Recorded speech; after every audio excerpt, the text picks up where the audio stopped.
বাংলাদেশ যখন সুন্দর এবং সুশৃঙ্খল ভাবে এগিয়ে যাচ্ছে, তখনই বাংলাদেশের মাটিতে বিশৃঙ্খলা সৃষ্টি করার জন্য এক শ্রেণীর মানুষ উঠে পড়ে লেগেছে।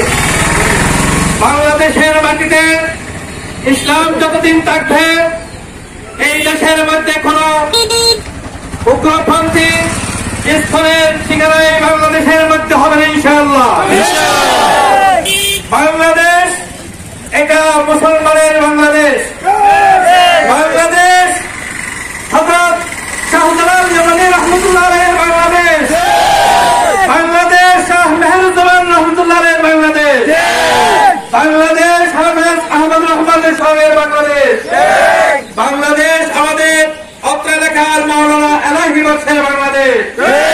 এই বাংলাদেশের মধ্যে যারা ইসলামকে নিয়ে ছিনিমিনি করবে, তাদের বিন্দু মাত্র উঠাই হবে ইনশাআল্লাহ। জনতার প্রতি আহ্বান দেব, বাংলাদেশের মধ্যে যারা নৈরাজ্য সৃষ্টি করতে চায়, তাদের বিরুদ্ধে আমরা ঐক্যবদ্ধভাবে আন্দোলন করে এই দেশ থেকে যারা ইসলাম বিদ্বেষী এবং যারা শান্তি শৃঙ্খলা বিদ্বেষী, তাদেরকে প্রতিহত করতে হবে ইনশাআল্লাহ। সবাইকে আমরা সমস্ত মুসলমানকে এক আর এক হওয়ার জন্য, একই পতাকাবাহী হওয়ার জন্য উদাত্ত আহ্বান জানিয়ে আমার সংক্ষিপ্ত বক্তব্য এখানে শেষ করলাম। আসসালামু আলাইকুম ওয়া রাহমাতুল্লাহ। বাংলাদেশ জিন্দাবাদ। বাংলাদেশ হেফাজতুল ইসলাম বাংলাদেশ জিন্দাবাদ। উপস্থিত হাজারহাট ও অত্র এলাকার সকল তৌহিদি জনতা, আপনারা জানেন আমরা সকলে এলাকার সন্তান, আপনাদের ভাই ব্রাদার। আমরা সকলে শান্তিভাবে বসবাস করি, ইসলাম চাই। একজন মানুষ শান্তিভাবে কিভাবে বসবাস করে তার সুন্দর ব্যবস্থা গ্রহণ করা। যখন বাংলাদেশ সুশৃঙ্খল ও শান্তিভাবে সকলে বসবাস করে রাখতেছে, তখন এক পর্যায়ে বিপদগামী ইসলাম নামদারি তারা বাংলাদেশকে এরকম বিপদগামী করার জন্য বিভিন্ন প্রকারের ষড়যন্ত্র চালিয়ে যাচ্ছে। এজন্য আরেম সমাজরা চাই শান্তি, চাই মুক্তি। সকলের মাদ্রাসায় আপনাদের ছাত্রদেরকে শিক্ষা দেয় এবং কিভাবে নৈতিকতা একজন মানুষ আদর্শ কিভাবে হয়েছে সেটাই শিক্ষা দেয়। আজকে হুজুররা আপনাদের এখানে যে উপস্থিত হয়েছেন, তার মানে এই নয় যে তারা এই বাংলাদেশের কোন ক্ষমতা চায়, এটাই নয়। তারা চায় মুসলিম অমুসলিম সকলে সুন্দরভাবে প্রত্যেকে নিজ নিজ অবস্থানে শান্তিভাবে থাকুক। কিন্তু যখন একদল বিপদগামী নামদারি তারা যখন এই বাংলাদেশকে অশ্লীল করার জন্য কিভাবে লেগেছে, তখন তৌহিদি জনতা আর করে বসে থাকবে না। তবে সকলের দৃষ্টি আকর্ষণ, সকলের আহ্বান জানাবো, সকলে আমরা আগামী ভবিষ্যতেও যাতে এরকম কোন উগ্রবাদী সংস্কৃত এরকম কোন ষড়যন্ত্র করতে না পারে, সেক্ষেত্রে সকলের আমরা সকলের এইভাবে দৃষ্টি আকর্ষণ করে সকলে, তাহলে এটা আপনারা চরমভাবে ভুল করবেন। আমি এখান থেকে আমাদের বক্তব্য স্পষ্ট করতে চাই, আজকে আমাদের প্রতিবাদ মিছিল এবং প্রতিবাদ সমাবেশ হল উগ্র জঙ্গি গোষ্ঠী ইসকন নামক সংগঠনের বিরুদ্ধে। তারা যে হত্যাকাণ্ড করেছে, তারা যে মসজিদ ভেঙে মুসলমানের হৃদয়ে আঘাত করেছে, তাদের বিরুদ্ধে।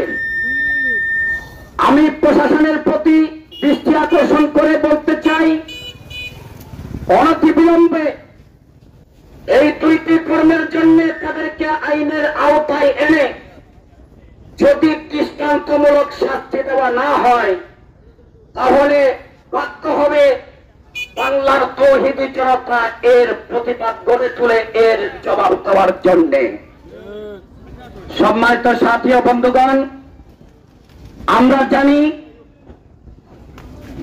গত আন্দোলনে বাংলাদেশ স্বাধীন হওয়ার পর বিভিন্ন চক্র বিভিন্ন সংগঠনের নাম দিয়ে আমাদের স্বাধীন এই বাংলাদেশকে প্রশ্নবিদ্ধ করার জন্য, বাংলাদেশকে অন্য দেশের অঙ্গরাজ্য বানানোর জন্য যারা দালালি করে যাচ্ছেন, আমি স্পষ্ট ভাষায় বলতে চাই, যদি আপনাদের এই চক্রান্ত হয়ে থাকে, বাংলার তৌহিদি জনতা এর স্পষ্ট জবাব আপনাদেরকে দিবে ইনশাআল্লাহ।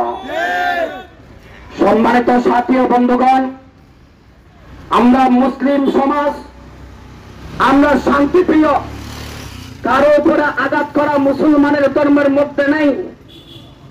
ধর্মীয় উস্কানিমূলক আমরা বক্তৃতা দেই না।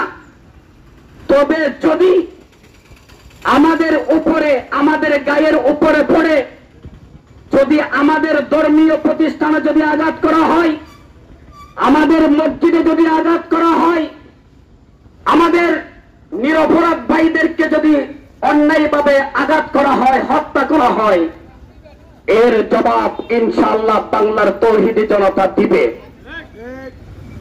আমি ফদুয়া ইউনিয়নের আজকে যারা এই আমাদের প্রতিবাদ মিছিল এবং প্রতিবাদ সমাবেশকে সফল করেছেন, সকলের কৃতজ্ঞতা জানাচ্ছি। আর যারা ধৈর্য সহকারে আমাদের বক্তব্যগুলো শুনছেন, সকলের কৃতজ্ঞ প্রকাশ করছি। সম্মানিত